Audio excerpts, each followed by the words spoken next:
بتائیے گا کہ جس طرح سے ہم ابھی بات کر رہے تھے، عبداللہ حمید گل صاحب بھی ہمارے ساتھ موجود تھے، کہ دہشت گردی کا کوئی بھی واقعہ ہو، اس کے پیچھے جو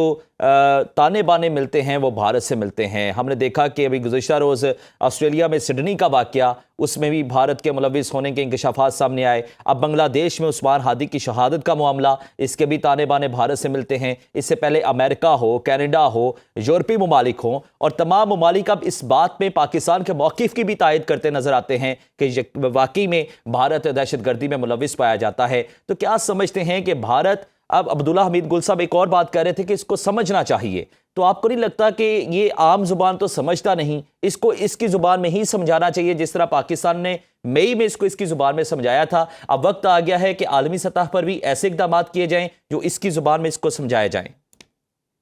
السلام علیکم، تھینک یو ویری مچ، آپ نے مجھے اپنے پروگرام میں مدعو کیا۔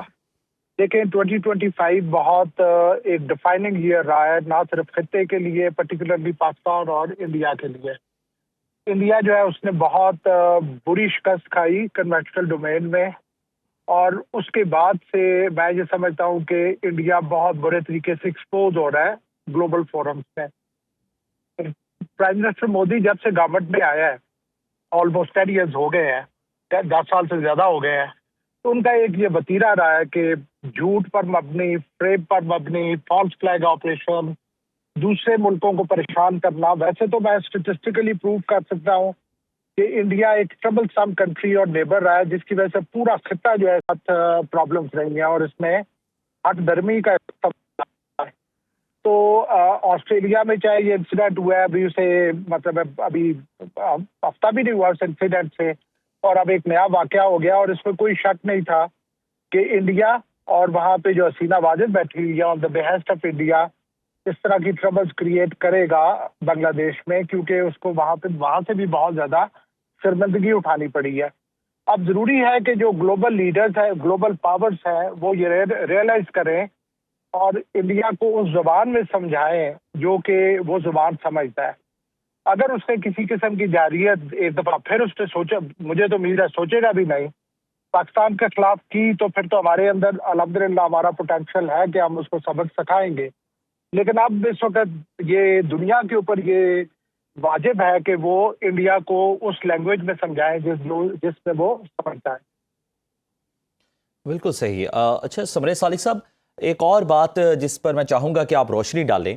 کہ پاکستان کو ایک عرصے سے دہشت گردی کا سامنا ہے اور پوری دنیا معترف ہے کہ پاکستان کس طرح سے دہشت گردی کا مقابلہ کر رہا ہے، اور اس میں کوئی دو رائے نہیں کہ اس کا سارا کریڈٹ ہمارے سیکیورٹی فورسز اور فیلڈ مارشل سید عاصم منیر کی قیادت کو بھی جاتا ہے، اور جس طرح سے صدر ٹرمپ بھی بارہا دفعہ کہہ چکے ہیں کہ ان کے پسندیدہ فیلڈ مارشل بھی عاصم منیر ہیں۔ تو کیا آپ کو نہیں لگتا کہ عالمی سطح پر اب کوئی ایسے اقدامات کیے جائیں کہ یہ جو دہشت گردی کی جڑ ہے بھارت، اس کو لگام ڈالنے کے لیے بھی کوئی ایسی باڈی بنا دی جائے، یا سفارتی یا تجارتی معاملے کو اگر دیکھیں تو اس پر پابندیاں ایسی عائد کی جائیں تاکہ اس کو، یہ دہشت گردی والے معاملے پر عالمی سطح پر بھی لگام ڈالی جا سکے؟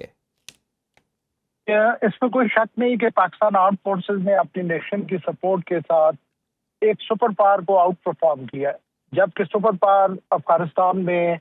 بہت بڑی کامیابی نہیں حاصل کر سکی اور شرمندہ ہو کے اسے افغانستان سے نکلنا پڑا۔ اس کے برعکس پاکستان نے 15 سال کے عرصے میں بائی 2017 اس آفت پہ بہت اچھے طریقے سے قابو پا لیا گیا تھا۔ اب انفارچونیٹلی دوبارہ سے یہ سر اٹھا رہی ہے، ہم دوبارہ سے انشاءاللہ تعالی اس کا کلا کما کر دیں گے، اور credit goes to the junior leadership جو کہ